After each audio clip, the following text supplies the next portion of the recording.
Investment climate is good, especially for our trading partners.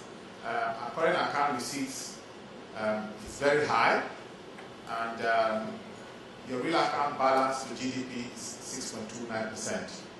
So again, driven by high oil prices, Nigeria has having very, very good positive balances.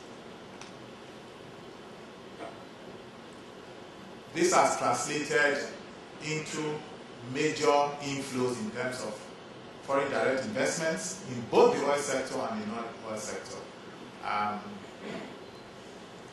Again, nature abhors a vacuum, and if you as our German partners do not come in, we're going to find out that the Chinese companies will come in, and they will do so. I think for the first time in about a decade, we have more trade with China than with European countries. So clearly, there's a role, there's a growing economy, and we need to see how you can provide the necessary comfort levels so that you also take your own share of that opportunities in trade.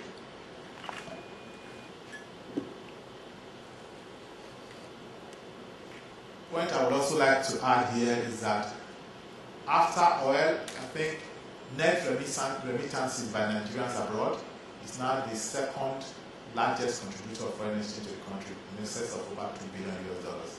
So we salute the Nigerians in diaspora. We are providing excellent returns to the country. Virgin Nigeria did a study and found that in terms of international travel, the payments for international travel, more was coming from Nigerians outside of the country than from people within. So even Nigerians traveling abroad, they are being made possible by a lot of their relatives abroad. So clearly, it's excellent return on our education. It's not just a brain drain, we have a major role to play.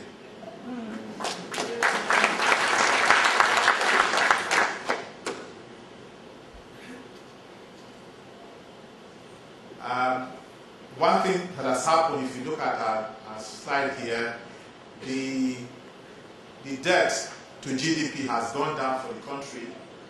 If you recall, in the last regime under Obasanjo and Okonjo-Iweala, who was a lady that was brought in from World Bank, Nigeria paid off their debts. And what is done now is that we have tremendous scope for the country to do a lot of projects. And we've also removed a lot of the debt overhang in terms of interest, huge interest expenses that the country was paying. So clearly, Nigeria has come under a very much more positive investment climate, and we would like to point that out.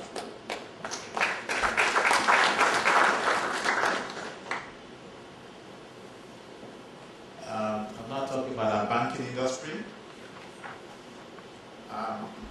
It's an area that is very well regulated, and because a lot of Nigerian banks are more or less diversified into real estate and other areas, they come under several regulators. The prime regulator, major one, is the Central Bank of the country, and also for the depositors, for those of you who also make it possible for us to grow by putting your deposit results, we have the Nigerian Deposit Insurance Corporation. Since the recapitalization in the banking industry, virtually all the Nigerian banks have moved away from being closely held to being quoted and publicly owned on the Nigerian Stock Exchange. And that's also made possible internationally. It's properly supervised by the Securities and Exchange Commission. For the banks that have insurance companies, the National Insurance Commission also supervises them. And for mortgage plays, it comes under the Federal Mortgage Bank. However, apart from South Africa, banking markets in most parts of the continent are still largely under-penetrated. In Nigeria, we see our population is over 140 million, but less than 10% actually have banking accounts. Just about, I think we see less than 20 million people, and most of them have, the same people have accounts with so many banks. We have the challenge that there's still more money circulating outside of the banking sector than within. And a lot of our traders do a lot of things on cash and carry basis. So the challenge, like I said, is to move from that to paperless transaction and credit cards. But there's been a lot of reforms. A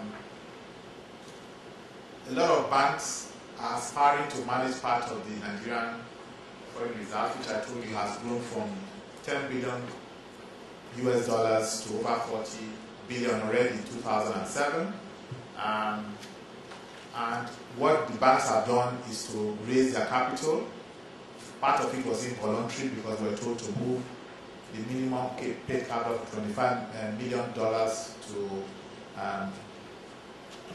and I think Nigerian banks have gone to 25 billion now, 25 billion naira, and Nigerian banks now are aspiring to have 1 billion US dollars or 130 billion naira as their paid up capital in shareholders' funds. What this means is that we have adequate capital and we have the irony now of Nigerian banks chasing businesses to try and deploy their capital. So I think it's a welcome and nice challenge for a lot of the Nigerian businesses. The central bank had a lot of banks that were supervising and probably they were overstretched, but with the capitalization to 25 billion, there were a lot of mergers and consolidations, and that has reduced the number now to a manageable size of 25 banks, which are all well capitalized.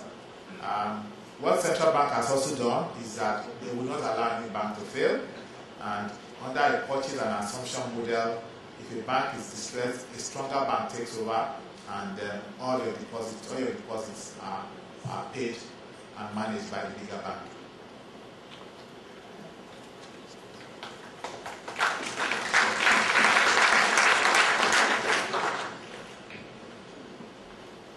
We mentioned the fact that the number of banks has reduced from 89 to 25.